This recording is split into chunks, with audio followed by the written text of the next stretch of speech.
Welcome back to the American Eye podcast. As always, we've got Jeremy Gerlich, myself, Will Phelps, Excel Azulay, and today our guest is Dexter Darden. What's up, Dexter? What's up, y'all? Oh, man. So, they call him Double D. They call him Double D. So, Dexter, the point of this podcast is we chat with actors and actresses who have been in our films about all things high school and try and see what your high school experience was like and if anything is kind of common with the other actors that you had go on in high school that led you to where you are now. Trying to connect those dots. Okay, great. Jeremy, what's the most offensive question you've got? Most offensive question. Well, and he's gone. And we lost him. And I'm back. Well, I'm back. No. Dexter, speaking of your mom, Yeah. I'm serious. How's she doing? How's your mom? I miss your mom. Clearly, she's absolutely excited that I'm doing this podcast. She loves everybody at American High very much, but has a very special place in her heart for Jeremy Gerlich specifically. So she when I told her I was doing this today, she told me to send everybody her love. For some reason, she just thinks Jordan is part of American High. Like, she doesn't understand that. Yeah. So do we. Yeah. He's part of American High. We might call him into the podcast then. Right. She doesn't understand that Jordan is not affiliated with American High. So she made sure to say hi to Will, Jeremy, and Jordan. And I'm like, well, Jordan won't be there, but I'll tell him you all that you send love. Just going back to the fact that we're not prepared.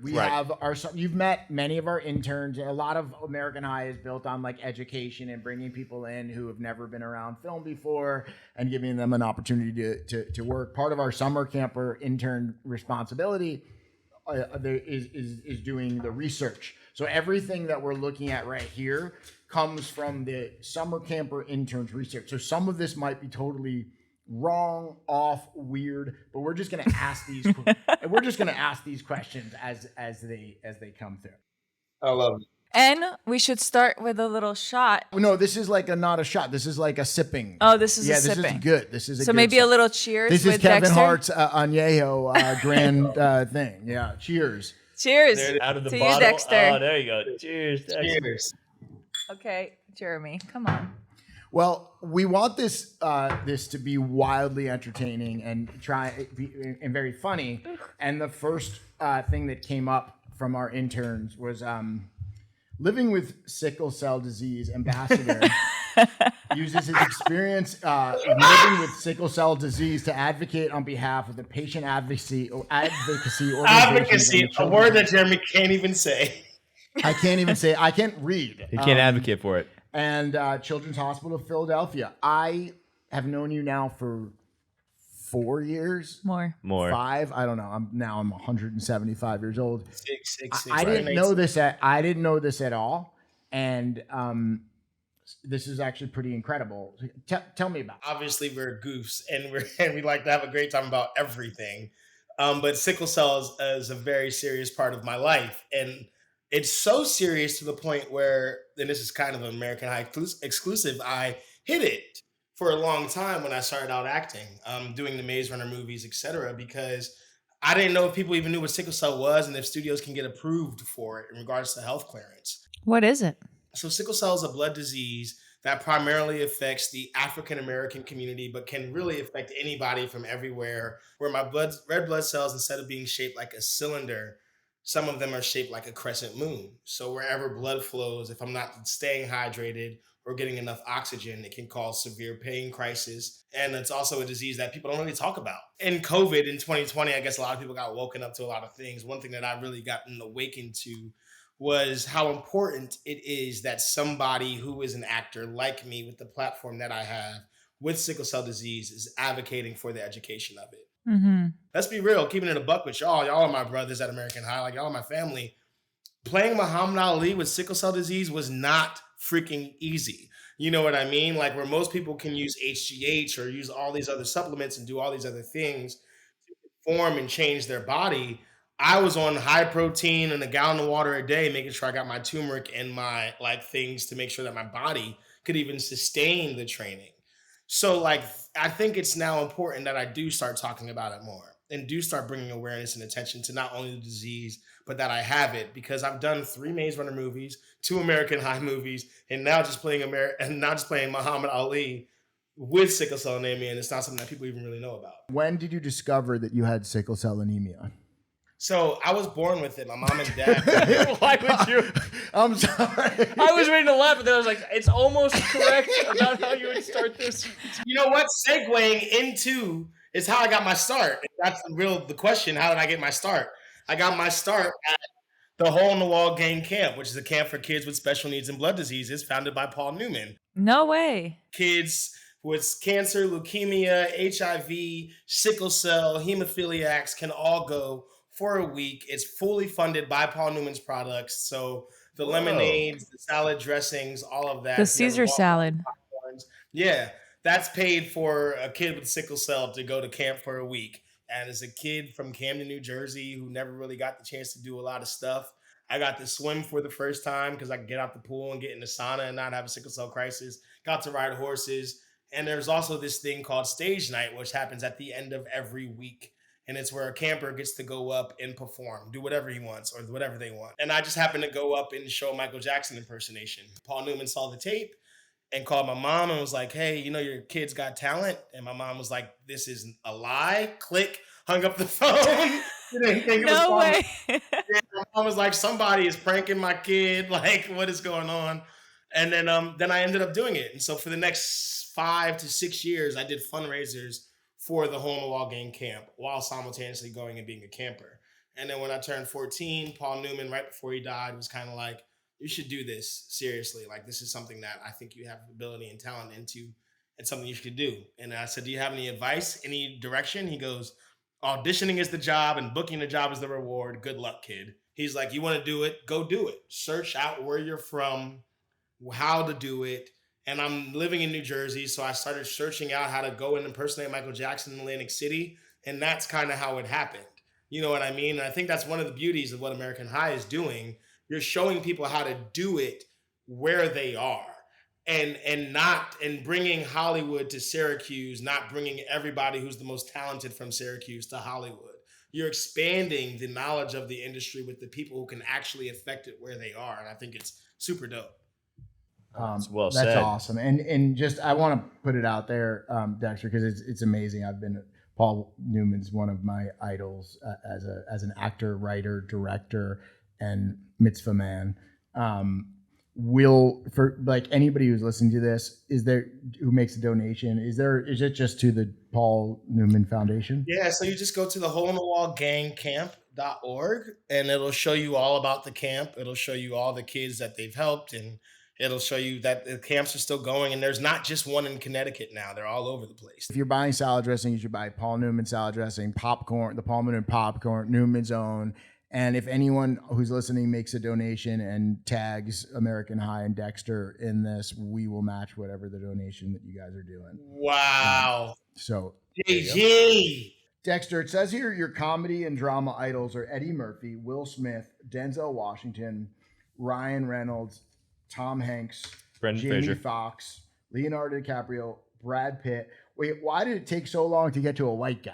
I'm just kidding. I have no idea. These are all my favorite. These are all my. I wonder if I actually wrote them in that order, or No, these are our interns. Just randomly, they're like, randomly assigning them. sure Robin Williams is somewhere in there, probably off the first, but I don't know. So Nice. Robin Williams, Genie, or Will Smith, Genie? Robin Williams. Sorry, Will. Oh. Which Fresh Prince did you like, Robin Williams or Will Smith? You haven't seen the Robin Williams Fresh Prince? What's it called? I don't know. I don't know. Mrs. Doubtfire. I see one here that says dance professionally in casinos when you were younger. True. That's what I was going to get to. So you started doing Michael Jackson in where? Don't say it like that. He started impersonating Michael Jackson. So you started banging Michael Jackson. Let's be clear. You started at Paul Newman's Hole in the Wall Gang camp. And that's also what Michael Jackson called his camp, right? Later, when we shot the Binge and rapped for our rap party, you and your Binge mates made a hole in the wall of the House of Cypress. We sure did. So having holes in walls is a big theme in your life and career. Absolutely. I'm pretty sure I got one in here that is covered somewhere in my studio. Very good. You left the Paul Newman camp and you are starting to dance. What was that like? What happened here? Dance was cool for me, man, because like it was always a little party trick that I had at my like little high school parties, or like, like when we go to like a little dance, I'm the one in the middle of the circle getting busy. And then I was like, well, let me learn a little bit more about what that art is. You know what I mean? And so started taking ballet, tap, hip hop, lyrical, and just kind of studying all different arts of dance. And then got offered a job in Atlantic City to dance professionally in the variety show. So basically what happens is the high rollers who contribute a lot and just play a lot for the community and for the casinos, they get the opportunity to like look at shows, and people buy tickets to say like Legends in Concert, for instance, which was the show I was doing. So I was dancing in that show in Atlantic City at the Trump Taj Mahal at the time. Wow. And it no longer exists, but at the Trump Taj Mahal doing this show. And then I did Michael Jackson. Didn't do Michael Jackson in the casino, but I did moonwalk as Michael Jackson in the casino. So that's what I did. You're a wildly talented singer and dancer, but when you were young and you were kind of dancing at the, when you were younger and you kind of, did you play the game of like, and have like a friend be like, dance, like Dex, come dance, show me moves. And were you like, nah, or did you were like, did you just jump out to do it? I was kind of both. It was kind of both. It was kind of like, nah. And then if it was somebody there if a kid was talking mess about who the best dancer in the block is, then I'm after it. But it's like, it's one of those tricks that you don't want to pull out every time. Because if you go to the party and you're the person who's always dancing, then people are like, oh yeah, that's just what he does. But if you go to the party and you're the guy who's like chilling up on the wall, talking to a girl, being smooth, that's how I got funny. Because I was like, if I'm funny enough to make a girl laugh and I'm not sure I could dance, then this will work. So that's kind of how I would do it. That's really good life advice. If you're funny and you can dance, you got the girl. You there's nothing that can stop you. And you're singing. I mean, you were singing in a church choir. What church were you singing in, and how old were you when you started singing? St. John's United Methodist Church in West Berlin, New Jersey. Shout out to the whole community. Anybody who makes a donation to St. John's Methodist Church, Dexter has volunteered to match that donation. We're going to be out millions of dollars. There is a picture of me playing the harmonica at 7 years old in that church, still to this day. In stained glass? No, painted. That would be cool. Artist painted a picture of me and the guy named Leon Busby who taught me how to play harmonica at 7 years old and put it in the church, and it's still there to this day. Do you still play harmonica? I still play harmonica. Did you not know that? No. How come we did you harmonica in the band? Harmonica is like my little tuck away thing. It's like my little escape. It was singing and then music became work. It was dancing and dance became work. So cooking and playing the harmonica are like my little things that I use to kind of get away from when I'm that are still kind of art related. All right, so wait, hang on. We're in Atlantic City. How old are you? Are you living in Atlantic City? You're commuting there? So you're commuting there every night, every weekend? Commuting there 3 days a week. My mom was an attorney, so my mom actually went and advocated because I lied on my application, told them I was 18 when I wasn't. I was 15. So I got the job, then they couldn't rehire somebody else. So my mom actually drove to Atlantic City, got permission from the court system to allow me to go to the Taj Mahal, enter in, go down through the bottom, go through the kitchen, and go up to the dressing room because I couldn't walk across the casino floor without a legal guardian. Were you young, Michael? Like what age, Michael, were you? I would do like Billie Jean, did Thriller. There's a clip of YouTube of me doing Thriller, actually, I think, somewhere. Tristan, pull that up. We're going to pull up, hold up. Let's watch it together. Let's watch it. Yeah, okay. And so that's me doing it with the students of Paul Morris Dance Explosion, actually. Was there a hole in the wall at the Taj Mahal as well? Many. It was actually called the Taj Hole in the Wall. Right. The hole in Taj the Mahal. mall. The top. Oh, Nice. I've been. Taj Mahal. I'm on fire Taj today. Mahal. How did you miss over that? I don't know. Excel. Taj Mahal. Excel's bringing it with the dad jokes today. That's incredible. Fantastic. Not to bring this back, hey Dexter, this is about you, but I don't want to bring it back to me. But I will tell you a little. I also, when I was in 4th grade at Reuben Gittleman Hebrew Day School, I did Billie Jean in front of my entire school in the talent show. I danced. We got to pull up that clip as well. The viewers actually get insight into JG's mind in this podcast and what it's like working with him in American High. And we were fortunate enough for him to direct Binge one. You know what I mean? So like he wasn't just the producer boss. We got to create and collaborate with him. And I get a call from Jeremy the night before we're supposed to shoot the scene, and it's the end of the Binge. It's the end of Binge 1, and you know that we were in Binge we were constantly rewriting, trying funny jokes. And the one thing that's brilliant about working with American High is funniest always wins, and maybe not always because of a studio note, but 97% of the time, funny always wins. So True.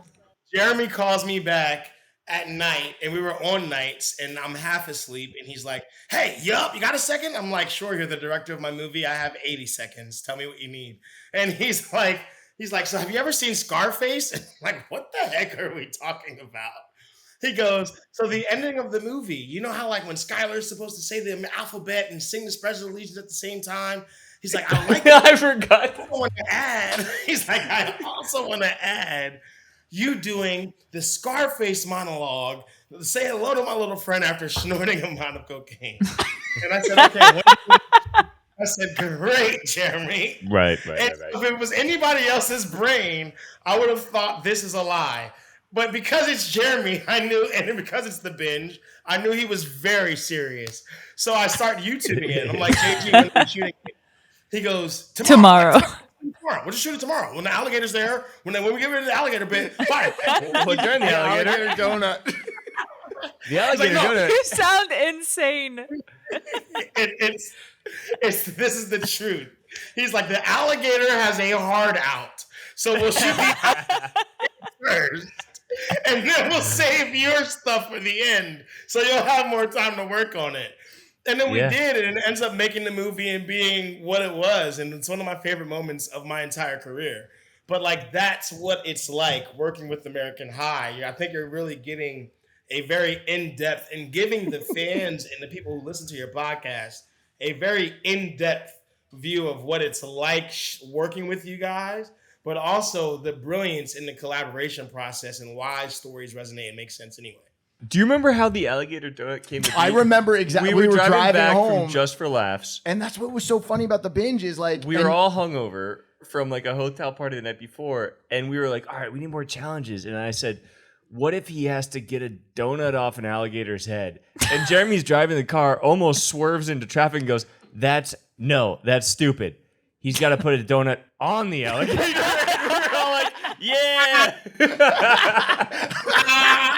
And it made sense. I think we pulled over to a gas station to discuss it right away. And we're like, hell yeah. Can we get a gator? Yeah, you all know it's easy to take a donut off the... You got to get it to stay on the... That was the whole pivot. What was so insane and fun about the Binge, and if and when Jordan joins us, the world that Jordan... It really is the world that Jordan created. Just, there was no dumb... Like, there was no joke that anyone pitched the entire process that was too dumb. It was the kind of thing where on most really movies where you're kind of in the real world, you're kind of a little bit in the real world, the more, you pitch 20 jokes to get one joke in, and you're like, oh, this joke's too broad, or this just do this, or this doesn't make sense, or this literally is not funny, or whatever. That reminds me specifically of the limo scene that we were shooting in front of the house that day, and how many jokes we tried, etc. A punching bit, like, you gotta tell that bit. Punch me in the face. Where did that come from? That was a last minute ad too. The whole thing was just, we were having so much fun, and any joke that was pitched was game. And it was like, oh yeah, no matter how dumb it was, somebody pitched something dumber. And it was like, okay, let's put it in the movie. And it was so much fun. We got to do so we're taking this opportunity right now, Dex, to ask you to be part of Binge 3. And we're also going to request any investors who are listening to this to take their money that they were going to donate to the Hole in the Wall and St. John's Church in New Jersey. Let's ask Paul Newman to fund it. Instead, send it to maybe Paul Newman salad dressing. Maybe we should do a Binge salad dressing. Yeah. Look, I think B3 has to happen, to be 100% honest, one day. And God willing, I think by the time it does, I think we'll all be famous enough to just do it ourselves and make it happen ourselves. And then we can do it the way that we want to do it. But I think those movies, and I can't tell you how many times I'll be in the most random locations, and get a binge. Hey, are you the guy from the Binge? From the most random amount of people. That's what lets me know why the movie was a success. Because if it's somebody who's 87, look, and speaking of the Binge, there he is. So it says here that the creator and writer of the Binge was a real piece of shit. Can you confirm that or no? Jordan's coming in real cold. Right here. I can hear what you're saying. Well, I should leave. I interrupted the conversation. What am I doing here? I've been brought on. I don't know what to say, what to do. What did I miss? Jordan, can you confirm when and where the Scarface, what was it called? Cocaine Scarface. What was the final thing called? It was called Cocaine Scarface. Cocaine Scarface. Yeah. Can I confirm where it came from? Yeah. Yep. Where did that come from? There's a last minute ad. Yeah, it was. Didn't we add it the night before? That's what Dexter was just telling us. Yeah. Yeah. Totally. I just remember Dexter had on headphones. He was listening to Al Pacino do the speech, being like, I gotta memorize this. We gave him 18 paragraphs to learn in 40 minutes. It was a horrible task. Why am I here? This is a good question. I'm interrupting. What am I doing here? Let me go. I'm busy. I have stuff to do. And no. Dexter's mom thinks you work at American High, so now you're in. My mom, he does. Literally, when I told my mom I was doing the American High podcast today, she told me to send love to Jeremy, Will, and Jordan. And I was like, Mom, Jordan doesn't work for American High. I basically do. I mean, they got me on podcast 3 p.m. in the middle of the day. I don't have anything else to do. I'm an important screenwriter. Come on. Jordan, do you have a question? You could ask Dexter anything right now, and he said he'll answer it. Do you have any single question before you leave to ask Dexter? Yeah. Who did you like better as a director, me or Jeremy? I mean, that's... That's good. Directors are like your movies, where you don't really have a favorite. You just love them all for different reasons. That's good. That means me. Here's a little game, right? It's called AH Superlatives. Just like your classic high school yearbook superlatives, let's choose who from the cast of The Binge, and it's a wonderful binge, would take home each superlative.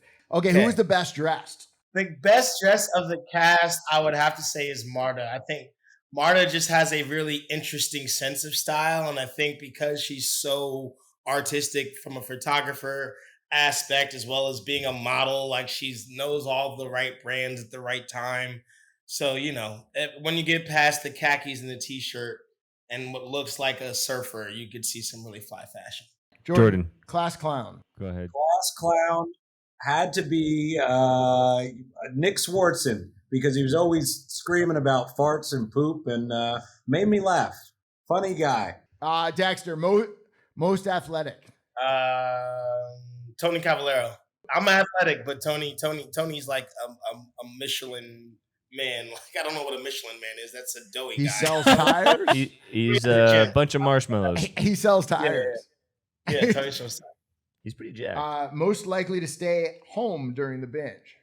Eduardo.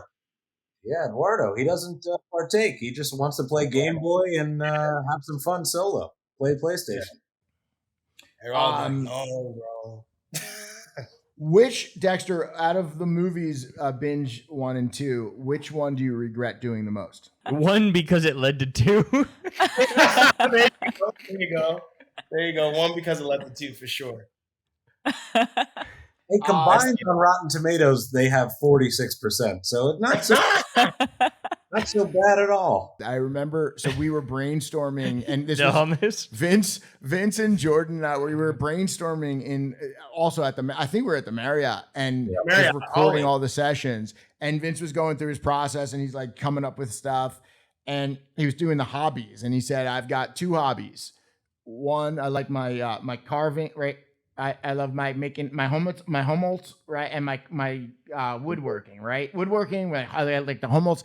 And Caroline, who was my assistant at the time, transcribed the whole thing, and she thought he said hummus, so she transcribed it as I only have 2 hobbies. I have 2 hobbies: My woodworking. and my hummus, and protecting the reputation of the high school or something. No like that. idea. His entire Really? character Yeah. is based on That him like entire- Thomas. It was a spelling That error. whole thing was a typo. We just were like, whatever. Yeah, hummus is much funnier than hummus.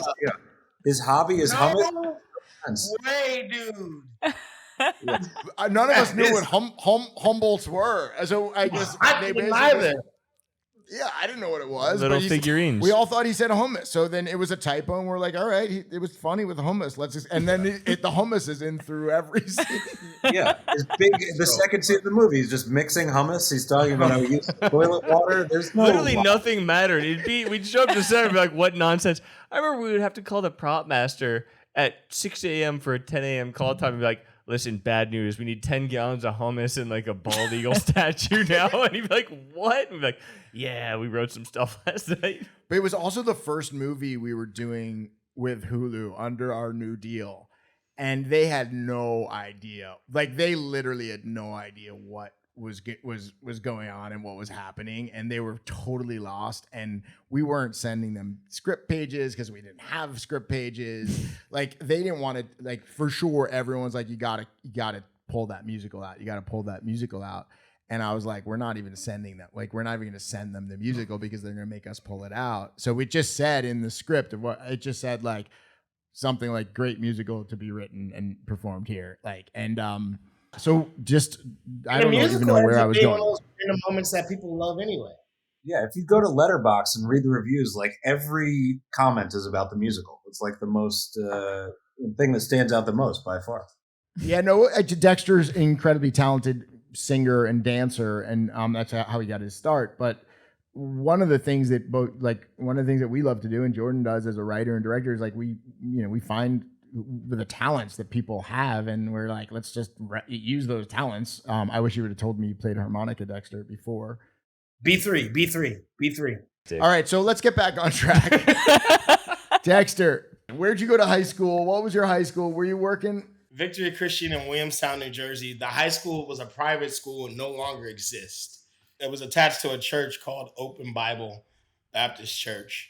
And it was just a school in Williamstown, which is not too far from where my mom's law office was at the time. So I went to school there. That's where I met the majority of my friends and all that. Let's get into high school because, a lot of people we talk to, obviously with the movies we make, don't have traditional high school experiences. They've either tested out and just came straight to LA or Disney Channel or Syracuse. So it sounds like you went to high school all the way up until my sophomore year, and then did my last 2 years homeschooled. But Victory actually allowed me to go to the school for like certain social activities. So we did through a homeschool program called Penn Foster for my last 2 years. But the first 2 years I went to high school. So let's get into it. Did you go to prom? I did. I went to prom 4 times. Whoa. My first prom was my sophomore year in high school. I went to 2 senior proms. You just wanted to dance. Everybody wanted the prom date who wasn't afraid to dance. So, and you know what I mean? Especially being a straight male who's not afraid to dance, then, I was like, it was the thing. I got a lot of prom pictures. I didn't dance at my own wedding. I didn't have a first dance. I hired stunt dancers to come out as me and my wife. I'm not dancing. I'm scared of it. I don't look right. And by the way, Jordan, if you want to go, you can definitely go in like an hour. Dexter, thank you. And thank you, Thank you. Can I X out? What do I have to do here? Jordan Van Dyne, what an inappropriate interruption. But we're always welcome. Dexter, tell us about the first time you were asked to prom, or did you ask your senior girl to prom? No, so the first time I was asked, I was kind of really flattered, to be honest, because it was a girl from my dance studio who was like a big sister. Her name was Ashley, and her family was really close. And she was like, I want to go to senior prom, but I don't want to go with anybody, and I don't have a boyfriend at the time. So you're like a brother to me, so will you come? Oh, And it was... did that hurt? So it didn't hurt because I didn't have romantic feelings for her. And I was a sophomore when she was a senior. Mm-hmm. And I had a girlfriend of my own. So I was like, let me ask my girlfriend if this is okay. But I'm really flattered that I get to go to senior prom. And so for me as a sophomore, it was the coolest thing ever. What was your second prom? My junior prom, and I went with a girl named Melissa. And that was the one where I asked her. And how did that go? She said yes. But prom proposals weren't a thing. Like, we didn't have the internet. So we didn't have to compete with anybody for promposals. Like, it was just like you decorated their locker and I went to private school. So I had to ask her mom for permission to ask her to the thing. How was that? Really? How'd you ask your mom? How'd that go? But yeah, I had to ask her mom, and which was cool because her mom gave me the blessing to then ask Alyssa to go to cotillion, I think we called it. It wasn't even prom. It was like, ooh, how are you getting dressed in your cotillion gown? So not prom number 2 was everything that you were hoping for and more? I'm rare. I don't think I ever had a bad prom experience, to be honest. I don't think I ever had a bad one. I think prom is like most things in life. It is what you make it. And if you go in with the intentions of saying, you know what, I'm in a limousine with either 8 of my best friends, or I'm in a car with me and my date, and I'm going to go into it just having a blast, regardless of whatever rules we have a blast within those rules. And then we got in the car afterwards. I remember like the bad stuff too, like going to the beach, Atlantic City, Wildwood Beach, and having a little beer and being like, oh, we're having little things after prom on the beach. Don't tell anybody, but that's what happened. I went to Wildwood. Our prom went to Wildwood. See, come on. We went to Wildwood. That's where you went. That's New where Jersey. We went after prom. That's always where you Wildwood, went. New Jersey. Come on. Wow. And I was walking I remember this so clearly because I found it to be so hilarious. I was walking on the boardwalk. I don't know, Dex, if you ever remember this, but there was a dollar bill that was sticking up through the boardwalk.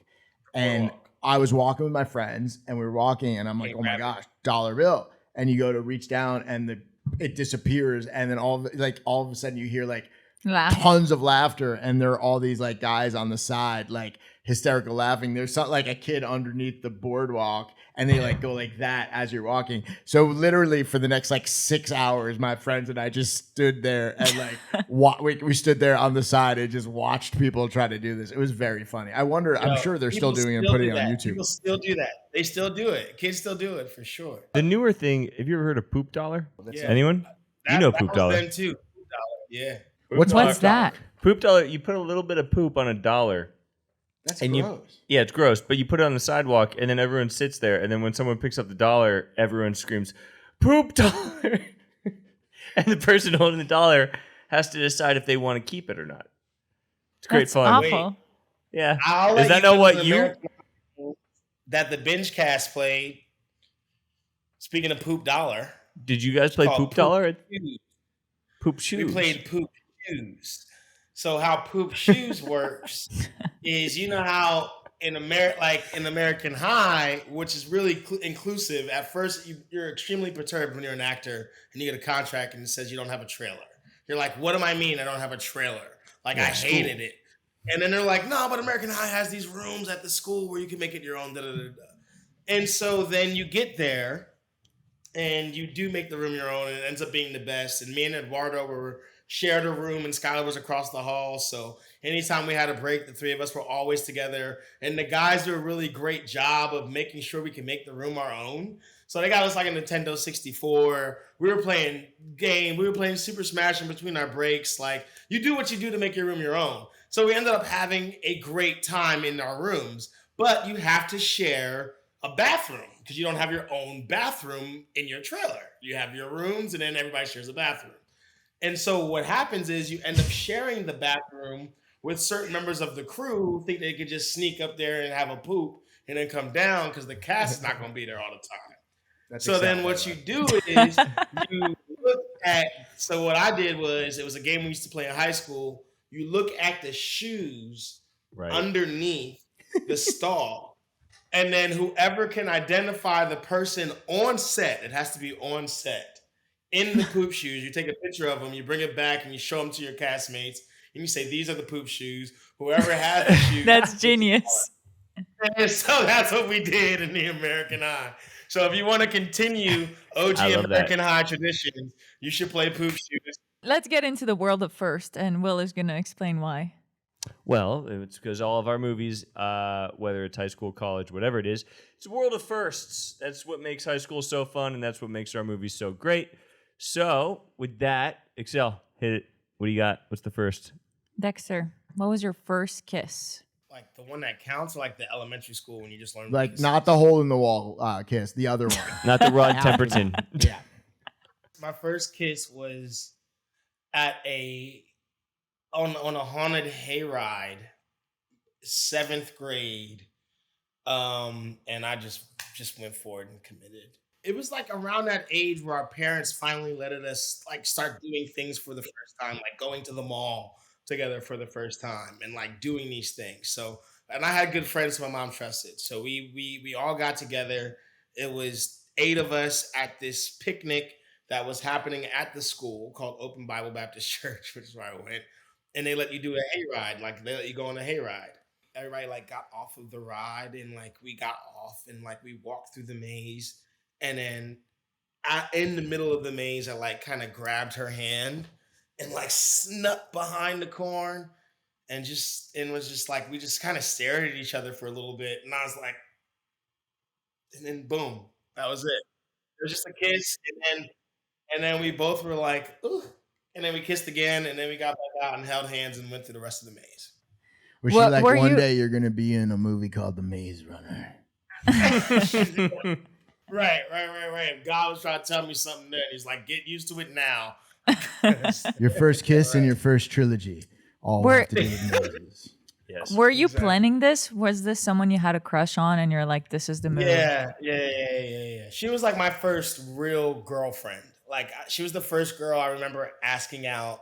Like we had started dating in the beginning of the school year, kind of end of summer kind of thing. So like by now we had been dating for like 2 months, 2 or 3 months, a little bit. But you didn't kiss? No. Oh no. Was she a dancer? They were dating for 2 months and then. Yeah. Well, was she a dancer? She was. But she went to the rival high school. She went to this school called Ariel. So what happened? How'd that end? Oh, I think the summertime came and I was like, well, I'm going to be going to camp. And she's like, well, I'm going to be going to camp too. And we're like, okay, well, this is it. As we go on, we remember all the times we. I had that in my middle school. I remember 8th grade dance. A bunch of 8th graders, arms over arms, singing that song. Come on, Will. We remember, and everyone was crying. And I'm like, this is it. Yeah. Had to go. All right. Dex, what was your first car? My first car was my mom's old car, which was a 1996 Mercedes E320, and I totaled it. Whoa! No. How'd you total it? Wrapped it around the tree in a snowstorm. Dang, were you okay? Did the airbags go off? Yeah, I was actually driving to go rehearse for Michael Jackson at 15. Just got my 16. Just got my license and permit.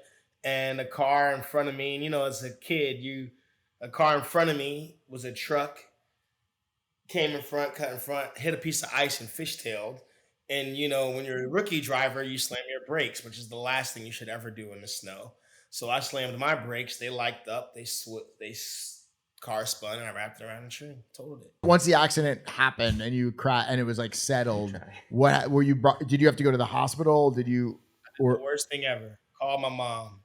I mean, like, I just knew that I was like, call my mom. That's all you can do. Which to me was the most horrific thing to do, because like the last thing you want to do when my mother, my mom, like my mom don't play. So like, call Pat Darden, who told you not to drive in a snowstorm in the first place, and letting her know that you wrapped the car around a tree was the last thing that I wanted to do. So I called her though, and she told me to call the police, obviously, and the cops came. And the first question that the officer asked me was, "Where is the driver?" And I'm standing outside of the car like, "I'm right here." He's like, "You were in that." And I said, "Yup." He goes, "It's a miracle you're alive." Whoa. Amazing. And that's what I was thinking. That's why I'm saying Amazing. it sounds like you did the right thing. He was like, "It's a miracle you're alive." And it was kind of a life lesson. Like, if you get that opportunity to have a second chance, if you have an officer coming up to you after a car accident that you were just in, asking you where the driver, you understand that God did something for you in that moment that he didn't do for somebody else. Like, he was with you at a time. He had his hand on you, right? Mhm. Like in a season where you never thought it was, where you're moving sometimes out of your own ego and intuition and not trusting what the other people's intuitions were. So I think that's kind of what I realized, that I was covered to do something more than just die in a car accident on the way to rehearsal. Wow. Dex, it sounds like you've had a number of obstacles and challenges in your life, and that you've overcome, and with God watching, and your mom overseeing, and it's incredible. You're a great guy, and I'm sure there will be challenges moving forward in the future that you're going to overcome. We all face them, and you're just awesome. And but that's what faith is. Faith is to get you through. Faith is to get you through, not to get you to. Amen. First time you got pulled over, since we were talking about cars. In Syracuse. No, I'm joking. I wouldn't be surprised. Wait, didn't we get you out of a speeding ticket? Y'all sure did. What? Boy, did y'all ever. I remember you called me and you're like, "Oh man, I got to," and you didn't want to bring it up. You you were calling about something else. You're like, this and the wardrobe and joke and the script and "Oh man, and I got the speeding ticket or something." I'm like, "Where'd you get a speeding ticket?" Right on on a dog, right next to the lake. By the school. Where we? Oh, it was right by the school. That I was like, highway okay. that goes from 45 to 25 with no sign. Yeah. Yep. And get you. It caught me. I was like, "We got you. Don't worry about it." But then it was the same highway. I don't know if you remember this, where it was That we shot at. it was like, "Hey, we have what if we did this?" And then we didn't even have a scene. We were like, "What if we did this?" And we called the police and they're like, "All right, let's shut down the highway." And we're all on the Boosicle to shut down. And we literally don't have an ending. Well, it's the end of the binge. This scene that you're describing, just for anyone listening, is the end of the binge. We didn't know how it was going to end, and it was all right. The Boosicle pulls away from Vince Vaughn's house. What's the funniest ending that they could do? And we were like, let's just have them on the Boosicle on the highway getting stuck. They can't. But we don't have any dialogue. We have nothing written. None of the actors nobody knows what we're doing. None of the cop. It was the real cop. Was the real cop who pulled me over. Well, That's sorry, so crazy. Not the cop. He was not the cop who pulled me over. He was the cop who was supposed to be on duty that day. That's what was even more small. And he was like, the cop who pulled you over. He was like, that guy's a dick. Remember? He was like... And the cop came to set, and I remember the Boosicle was trying to do a 3-point turn, and you put the cop in the movie, and he had to chase Dexter and Zane while they just insulted him. And so that's the ultimate payback. You got to just insult this police department who gave you a ticket. You're like, leave us alone. And I think Zane threw a shoe at him. And didn't he lock you? Didn't he cuffed you? But that night, we were having a party in the backyard. We were having a party of the Cypress house, and it was pretty loud. And all of a sudden, 2 cops open up the back door, and we're all of us are like, oh God, like what's going on? We weren't doing anything. Were we too loud? We shut the music. And the guy's like, hey, and it was the cop from the thing, and we're like, you want some hot dogs? Wait, you know, this is not the only time the Binge has gotten me out of trouble with the cops. This is actually a true story too. Oh. No way. 2020, I have a projector screen in my backyard, and I was watching movies out there, and Binge came out summer 2020, basically. And we had a pool party in the backyard for it. We did like a Binge premiere here. Jordan came, Brittany Garms came, like a lot of the cast and crew came, et cetera, et cetera. So we made a drinking game for the Binge. So every time somebody says suck it down pipe, you take a shot, et cetera, like all of these things. So it's really great. I got the rules and restrictions in my closet, in my room. I'll show it to you. But my house then became the house to come watch the Binge at, so that people had an excuse to drink and watch the movie. Yes. So we're having a party at my house one night, and this happens to be the night that I invited my mentors over, not like my friends who get rowdy, like my people who are still down to drink the right whiskey and have a good time. So we're partying. It's like 12:30. Binge had probably been out for maybe about 2 weeks now. Like I was doing it weekly every Saturday. And we get a knock on the door. It's like 11:30, and it's the cops. And my mom's at the house. And one of my mentors, shout out to Aaron Benward, incredible producer. One of my mentors, one of my closest friends is his son. And my mom's like, you got to send Aaron. You got to send Aaron. You can't go to the door. So my mom has me send Aaron to the door. Aaron, by the way, 50-year-old white man, right? So you got to understand, like, she's trying to send who she thinks is going to have the best opportunity with the police. That's exactly who you want talking to the cops. Exactly who you want talking to the cops. 2 cops, one's Hispanic, one's white. They're both probably in their 30s. And whatever Aaron is putting on them is not working. So Aaron came, got me, because Aaron's not going to lie. So Aaron came, got me. I go to the door, and I'm like, officer, I'm so sorry. Like, this is my house. We're having a screening for a film that I was in. And the cop, I got a witness, looks at me and goes, are you that guy from the Binge? No way. This is hand on the Bible. He goes, are you that guy from the Binge? And I say, yeah. He goes, yo, I just saw that movie. It's funny as fuck. Yeah. Y'all have a good time. Turn the volume down. And he goes, y'all have a good time. I was like, the Binge got me out of trouble twice with the law enforcement. That's amazing. We're doing something right, guys. Cops love the Binge. That is a true story. That's a true crazy. story. The only thing would have been made that better is if, as the cop was walking away, he would turn back, you go, suck it down, pipe. Yeah. That's a fact. So I don't know if you guys were paying attention to the torrential rainstorms that were going on last night or 2 nights ago. Were you? Yes, or today? There was. Yeah, or today. It's been pretty, like the weather's been hot and then just pours. Tornado warnings. Tornadoes, lightning. And Oh, wow. my house has like a leak in my son's room. And I went out. It literally is like pooling up the side. And I went outside in the middle of the rain. And I'm like, how do I fix this thing? Because I'm like, so I took this hose. There was an old hose. Your son is living in like an indoor pool? No. It rained swamp. And like the water like leaked underneath the house and was like raising up through his entire room. That's insane. And it was soaked. So I basically took the hose, I laid it down into the pool, and I ran it all the way back to the behind the house so that the water can go out. And then I literally just was like, okay. And I was like, as a thriller. And it came out, and I was just, and I swallowed all this like muddy water, and it got all, but it started flowing, and I put it down, and it was only like 3 days later that I realized I was trying to understand like what was going on in my head, and I just suck it down pipe just kept jumping back into my head, and it wasn't, and I was like, wow, that's what I was doing. I was sucking it down pipe. That is sucking it down into the pipe. Suck it down, but Sucking it down pipe. Dexter, I've been noticing your posts online with your training, and I know you're an athlete. That's what I want to talk about. I know you're an athlete, and we played hoops together. We were training, we would work out every once in a while.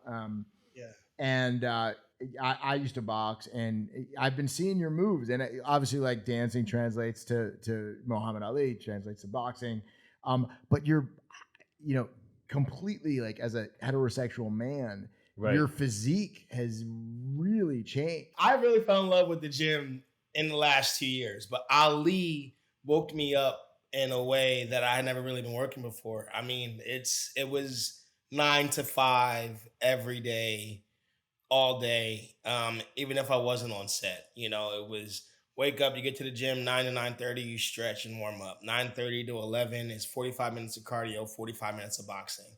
11 to 12 is 30 minutes of cool down, 30 minutes of cardio, 30 minutes of cool down. 12 o'clock lunch, 12 to 1:30 lunch, 1:30 back in the gym.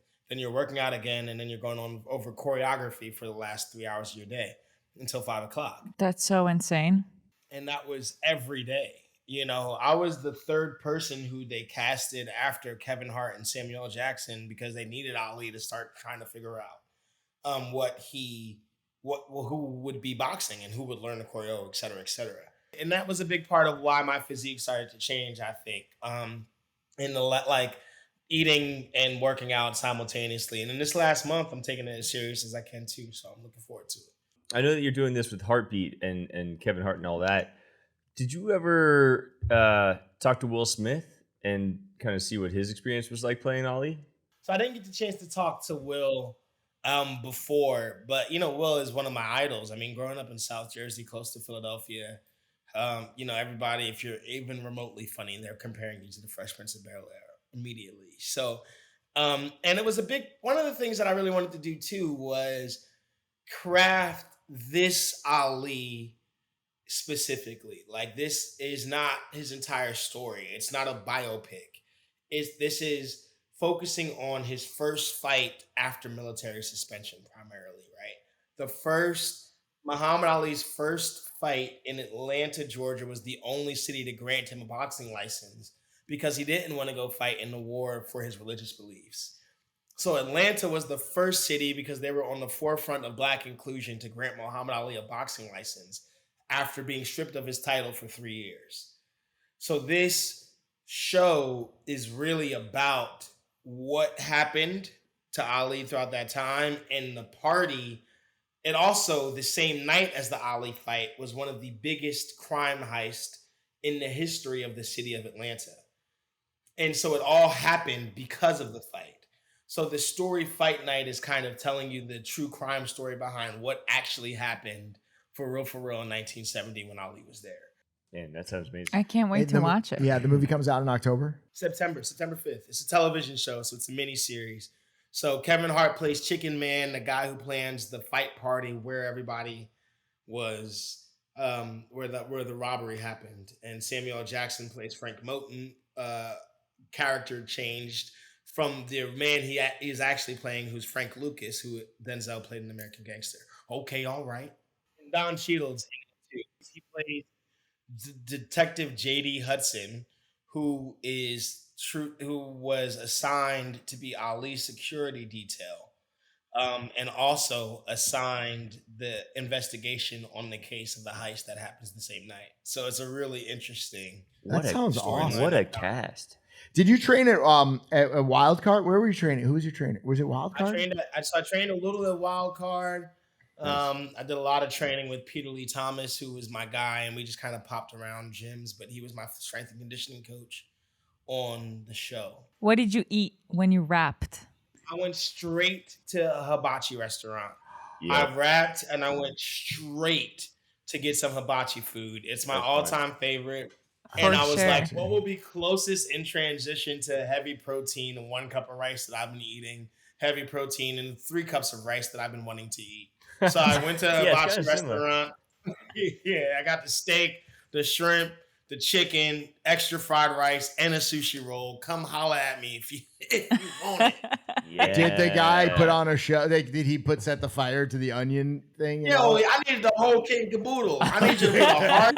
He was tossing It's the best. shrimp in his pockets. I'm back there catching shit like a seal. Yeah. Is there anything better than that? Dexter, enjoy dinner with Jordan. I Can't thank you enough for everything, and thank you for doing it. By the way, Dexter, can you come do some of our shorts? Yeah. Have you seen our American High shorts? If you get me to Syracuse, I said I'd answer the phone. If you get me to Syracuse and put me up in a nice hotel. Which one? Homewood, Marriott, or the frat house? I want the frat house. I love, but I need a break. So I need Vince's room. I need Vince's room in the Marriott. That's the one that we had the script. You got on it. The Vince Vaughn suite where the hummus was created. By the way, and also the Munchkins. Do you remember the Munchkins? Oh yeah. It was me and Vince and Jordan in the lobby of the Marriott, it was just the three of us. Nobody was around. And we're talking about the script and we're talking about stuff. And all of a sudden, like a little person dressed up as a munchkin. And we're from Wizard of Oz. Wizard of Oz. Yeah. And we're sitting there and Will and Jordan and I we're very much like in this thing. We're like talking about objective and like what this character wants and all that stuff. And the munchkin walks in and we just like forgot it. And we're just like back. And then like in the second act, this is the turn that the character makes. And all of a sudden like two more munchkins walk in the thing and they like walk past us and we're like, oh, okay, like that's a little strange, but we just kept fighting. All right, this is getting distracting. We're fighting through this situation. Now doubling the next time you get 4. Go ahead. But then like we look up and we're like, they walk past us and they're like strangely like circling us, like whispering to each other, like, is that Vince Vaughn? Like they're like looking. They were like, all these like munchkins are walking in. They're like, is that Vince Vaughn? And we were like sitting there and all of us were trying to like, we were all trying to just pretend like we were just trying to focus on the script and we were trying to pretend like it wasn't happening. But and then you couldn't focus. And then like somebody comes in dressed as like Dorothy. And we didn't put it this woman comes in dressed as Dorothy and we're like, what the hell is going? We're just like, what the hell is going on? We had to be like, what the hell is going on here? And then somebody, like 2 of the munchkins, like walk up to us and they're like, hey, are you Vince Vaughn? And he's like, yeah. He's like, can we get a picture? And you know Vince. He's like, what's your name? Where are you from? What are you doing here? And it was every single year because Frank Baum, the author of The Wizard of Oz, apparently like from Syracuse. He wrote The Wizard of Oz, the book, at that hotel. And by the way, I might be making this up, but he wrote that. He wrote The Wizard of Oz at that hotel, and every year they do a Munchkin convention. Every single year, I swear, where they do and we happened to be there when the Munchkin convention was started. When the Lollipop Kid pulled up, and when they all pulled up, and it's so. We got to find that picture. We had to move. We have to find that picture, and we have to like. It was great. The whole lobby turned into literally Munchkin land. Yes. It was crazy. I want to stay somewhere over the rainbow when I come back to do my American High shorts, and I gotta make it to a Syracuse game. So if we could do both, Let's you know what? Last time, because last time I was there, I got to go to a Syracuse basketball game, and I remember was amazing. We went together. Y'all hooked that up. I think we've taken enough of your time, Dexter. This was was there anything else? Very so generous fun with your time. This has been fun. I just want to say that you're a blessing in my life personally. Like just setting the Binge franchise and all the American High movies. The trajectory from the original Binge and so much fun. You were a leader. You just you inspired everybody around you. You were an incredibly hard worker. Your mom was incredible. It's just been such a pleasure to know you and watch your career flourish. Mm-hmm. Watch your career flourish, and it's amazing to see you're doing a movie with Kevin Hart and Sam Jackson, Don Cheadle, and you're playing Muhammad Ali. How incredible! First of all, thank you for your words. Almost made me emotional, but I'm not going to cry on the American High podcast. I'm not going to cry. Only cry laughing. But it did touch me because I don't know, Jeremy. Do you remember what you told me after my first audition for the binge? Because I don't auditioned, remember like, twice. literally any. I don't remember like anything that I've said in the in ever. But I don't remember. That whole summer. So I did my audition tape, and then you guys made me tape again. And then after my tape, you called me and you FaceTimed me and were like, "Look, you're my guy." You said this. You were like, "You're my guy." And sorry, Hulu, I love you guys now, but they had somebody else who they kind of wanted to consider for Hags at the time. And Jeremy called me and he's like, "You're my guy." He's like, he's like, in the negotiations, if you take a pay cut, I promise you will be $1 million man in Hollywood later. You're that good. He goes, but what I need you to understand is in life and in your career, you'll have to make choices and jobs that can affect the rest of your career. And you have to think about every job in that way. And he goes, I promise this will be a good one for the rest of your career. That's what you told me. I promise. And you were like, and it was the truest of true, because I think everything that I got to build, remember the Binge was my first comedy. I never did comedy up until Binge. So up until then, I was doing all dramas. I did Burden with Forrest Whitaker. I don't know where that poster is, somewhere in here too. But like, I was doing all drama, Maze Runner, action thriller. I didn't even know, I knew I was funny at a party. You know what I mean? I knew I was funny at a bar. I knew I was intelligent enough to connect this story to that story to make a joke, but I didn't know I could do it and get paid for it. And you were the guy who gave me that opportunity in an environment with producers who were equally as open-hearted like Will was. And with creatives and talent, young talent, like me and Eduardo and Skylar still have a group chat still to this day. You know what I mean? Like still to this day, right now. Like, and to think that Skylar's in Atlanta shooting Superman when I'm in Atlanta shooting Muhammad Ali, going from American High and Hulu. What you've created in the world and the gift that you allowed us to explore, man, is something that I will hold on to for the rest of my life. And that's why when you email me, I'm there. That's why when you pick up the phone, I'll answer. Like, because that's been an ongoing bit throughout this entire podcast. It's been like, if I call this person, will they answer? If I call this person, will they answer? If you call Don Cheadle, will they answer? Well, American High can call me and I'm going to pick up. You know what I mean? Just because of what you guys have done for me as an actor and as an artist throughout the duration of my career. I'm about to cry now. That might be the coolest. I'm literally crying, and I wasn't even part of Binge That's one. why we wear God sunglasses. damn it, Dexter. That's why we wear sunglasses. That's the only reason for the sunglasses. Too many tears. We love you, man. Well, I love y'all. Thank We y'all love for you. this conversation and time. This is my lobby as my official sign off. Vince, Tim, Caitlin, Skylar, everybody got to come back for B3. And it's got to be bigger than it ever was. And it's got to be in theaters, even though I love Hulu a lot. I think it should be in theaters because I think Binge is a movie that you go to the theaters with your friends to go see. You got to get Skylar. You go get dinner, get drunk before to go there. You know what I mean? Everyone in the comments, please, if you want to see it in theaters, if you want Binge 3 to happen, let us know so we can use this. We love you, Dex. You heard it here first. Coming out also. Thank you so much. Y'all are amazing. Thank y'all.